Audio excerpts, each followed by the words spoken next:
Hello dear student. Circular motion का एक question है, ये वर्टिकल सर्कुलर मोशन का। सबसे पहले क्वेश्चन समझाता हूँ क्या कहना चाहता है। A stone is tied to a string of the length L. हमने एक एल लंबाई की डोरी से एक पत्थर को बांध दिया है। मान लीजिए इसका मास एम है और डोरी की लंबाई कितनी है, एल है। And is whirled in a vertical circle, और एक वर्टिकल सर्कल में से घुमा रहे हैं। With the other end of the string is the centre. यहाँ पे एक एंड सेंटर पे है। At a certain instant of time a stone is at its lowest position and as a speed u. ये जो पत्थर यहाँ पे बंधा हुआ है, हमने इसको यू स्पीड दे दी है। The magnitude of the change in velocity as it reaches a position where the string is horizontal. तो आपसे पूछा गया है कि जब ये स्ट्रिंग हॉरिजॉन्टल हो जाएगी ऐसे, तब इसकी वेलोसिटी में कितना चेंज होगा। चेंज इन वेलोसिटी निकालना है पहले और फिर उसका मैग्नीट्यूड निकालना है। देखो यार, जब ये पत्थर यहाँ पर पहुंचेगा तो इस पत्थर की जो वेलोसिटी है वो ऐसे मान लीजिए v हो गई है ना, ऊपर की तरफ कितनी हो गई, v हो गई। और मैंने ऐसे मान लिया कि जो मेरा रेफरेंस लाइन है वो ये है। ओके, जितनी भी ऊंचाइयां नापूंगा मैं कहाँ से नापूंगा, इसी पॉइंट से नापूंगा। यहाँ पे h बराबर कितना है, 0। एंड जब मैं यहाँ पर पहुंचा तो जो मेरा h है वो l के बराबर है। तो जब पार्टिकल मेरा यहाँ से a से लेकर b पर गया, इस पोजीशन से इस पोजीशन पे, तो मैंने देखा यार वेलोसिटी पहले x डायरेक्शन में थी, देन y डायरेक्शन में हो गई। मेरे को चेंज इन वेलोसिटी चाहिए सबसे पहले, एंड ये बराबर होता है v final minus v initial. Final velocity जो है वो v जे कैप लिख दिया मैंने, और इनिशियल वेलोसिटी जो है वो u आई कैप लिख दिया। This is change in velocity. और अगर मुझे इसका मैग्नीट्यूड चाहिए होगा, देन मैग्नीट्यूड बराबर होता है रूट आई कैप का जो कोफिशिएंट होता है उसका स्क्वायर प्लस जे कैप के कोफिशिएंट का स्क्वायर। तो मुझे use root u square plus v square मेरा आंसर होना चाहिए। अब यू तो मुझे क्वेश्चन में गिवन है, और मेरा जो अल्टीमेट जो टारगेट है वो है वी फाइंड आउट करना। तो देखो यार, मैं वी कैसे निकालूंगा। यहाँ पे किसी प्रकार का नॉन कंजर्वेटिव कोई फोर्स है नहीं, कोई एक्सटर्नल फोर्स यहाँ पे है नहीं। तो मैं इजीली कह सकता हूँ कि यार यहाँ पे law of conservation of mechanical energy लगेगा।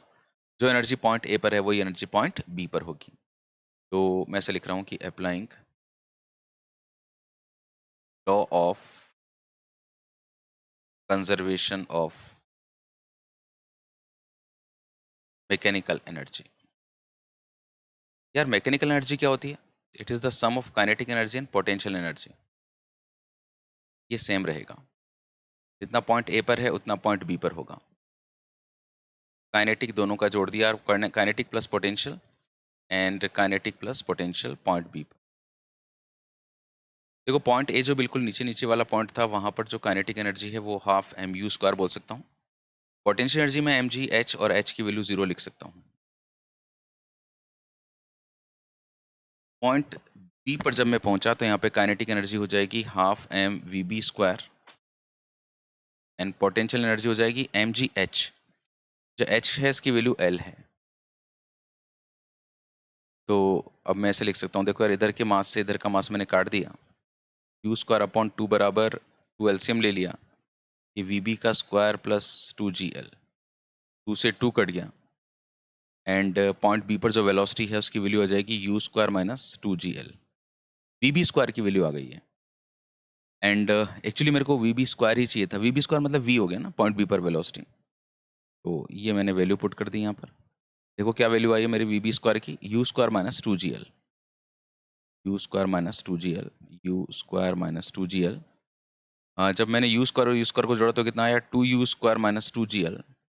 एंड 2 को मैंने कॉमन ले लिया, ये हो गया आपका यू स्क्वायर माइनस GL। जरा देखो यार कौन सा ऑप्शन करेक्ट हो रहा है। 2u² - GL पहला आंसर मैच कर रहा है अपना। So first is the correct answer. तो आई थिंक आपको आपके क्वेश्चन का आंसर मिला होगा। एंड देखो इसमें मैं फिर से बताता हूँ, जो सबसे खास बात है ना इसमें, वो ये वाला पहचानने का है। आपको चेंज इन वेलोसिटी चाहिए। कई बार स्टूडेंट्स क्या करते हैं, इसमें फाइनल वेलोसिटी में से सिंपली इनिशियल वेलोसिटी घटा देते हैं। तो ध्यान रखना है, डायरेक्शन भी चेंज हो रही है तो हमें आई कैप जे कैप की फॉर्म में लिखना पड़ेगा। देन फिर अगला काम था ये वी स्क्वायर कैलकुलेट करने का, जो मैंने law of conservation of mechanical energy लगा के कैलकुलेट किया है। ओके, तो आई थिंक आपका आपके डाउट का सॉल्यूशन मिला होगा। मेहनत करो और अपनी मेहनत में जान डालो यार। एक कंसंट्रेशन, कंसिस्टेंसी और पूरे शिद्दत से, पूरी मोहब्बत के साथ मेहनत करो। डेफिनेटली आप सक्सेसफुल होगे। Thank you so much and God bless.